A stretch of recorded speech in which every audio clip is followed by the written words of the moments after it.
Hello there, lovely people. So today I want to talk about Shadiversity's video on what is HEMA and what should it be about. So, since most of you seem to enjoy my scientific approach to things, I might give this topic a new angle to approach it from. So, let's start with the definition. What is HEMA? HEMA stands for Historical European Martial Arts. You've heard this time and time again. So it's a martial art that was practiced in historical Europe. So what is a martial art? A martial art composes of actions, but also on how and when to use these actions, on the timing, on distance, on mindset, philosophy. All these points make a martial art an art. In martiality, that comes from actually fighting with that martial art. So if you want to fulfill both components, you have to have some pressure testing in there as well. Okay, so am I doing HEMA? Am I doing an historical martial art? Well, I'd like to say I'm trying to reconstruct a historical European martial art, or I'm studying HEMA. Because the historical martial art that was practiced by the masters and the fencers and fighters a long time ago.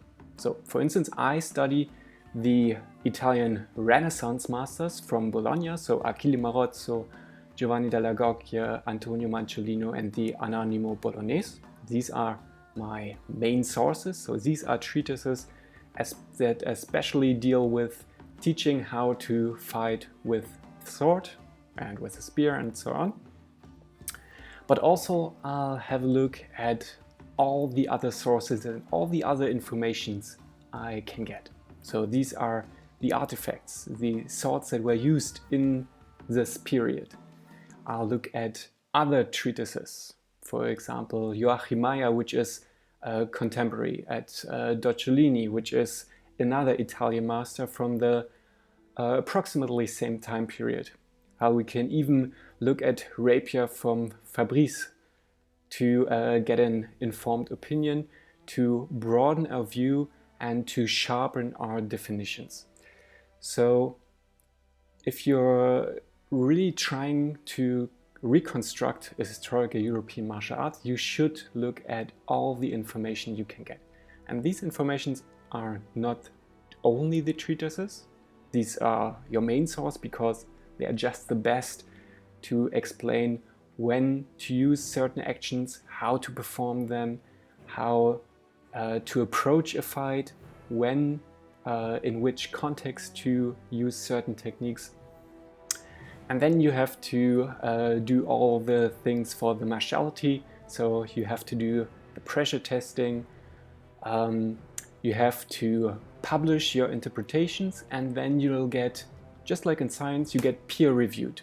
So your peers, other HEMAists or other people that are studying HEMA, look at your interpretations and give their informed or maybe even uninformed opinion. And just like in science, you can get good reviews or you can get bad reviews. Okay, and then depending on your feedback, you can revisit your interpretations, and you probably should revisit your interpretations and rework them over and over again to make the thing you practice today as close as possible to the historical European martial art. So, historical European martial arts, that's an umbrella term, and we are trying to reconstruct one of them. So for me, it's the Bolognese historical martial art.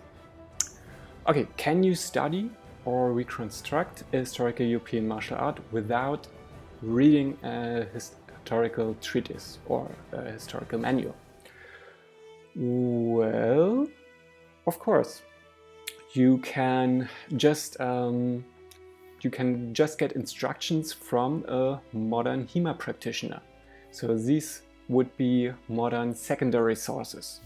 Okay, and if these instructors are basing their training on an historical treatise and on the historical sources, then of course this would be HEMA as well. So you would be studying HEMA indirectly that way.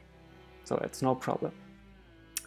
if you're trying to self-teach you with like weapon simulators and just other sources, so let's say you're trying to reconstruct gladiatorial combat or how the ancient hoplites would have fought, and you're looking at the vases, you're looking at some texts of ancient Greek wrestling, then it kind of depends, because of course there's a lot less information available. So your results will get way more random than if you look at an actual treatise that teaches you how to fight, how to practice a specific historical European martial art. Okay? But of course it still depends on how you approach this topic.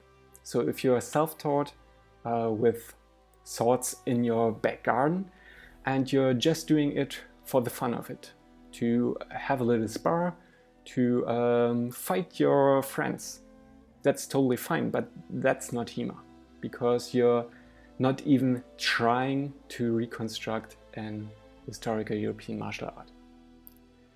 But if you look at these sources, then we could say you're studying HEMA, you're trying to reconstruct something, but your attempt at it would be maybe suboptimal. I would encourage you to look at actual sources, because let's say if I'm trying to wrestle and I'll practice a lot, then and I maybe even get pretty good at it under the rule system that I develop, then I still wouldn't call my wrestling BJJ, for example. Okay, so or if I'm boxing and I'm throwing certain punches that would be also quite common in Kung Fu, then that doesn't make the thing I practice today that martial art. Because a martial art is more than just a few actions. It's philosophy, it's a mindset, and it's timing, pressure, everything, all that. Just because certain actions overlap, don't make your modern practice a certain martial art. Okay? So this might be quite tricky to comprehend, but Shad, you yourself, you studied Taekwondo. If just someone tried kicking in their garden, and after a few months of kicking, they probably figured out a good amount of kicks they can throw that are possibly quite common in Taekwondo as well, then that wouldn't make the thing they practice Taekwondo, because there's a lot more to that martial art. And there's a lot more to historical European martial arts than just a parry and a riposte, or a certain kind of attack, or even the equipment we use. So, to conclude, you might actually be doing HEMA if you're just looking at sources and you're trying that are not treatises and you're actually trying to reconstruct historical combat. That might be HEMA, but the chances are pretty slim actually.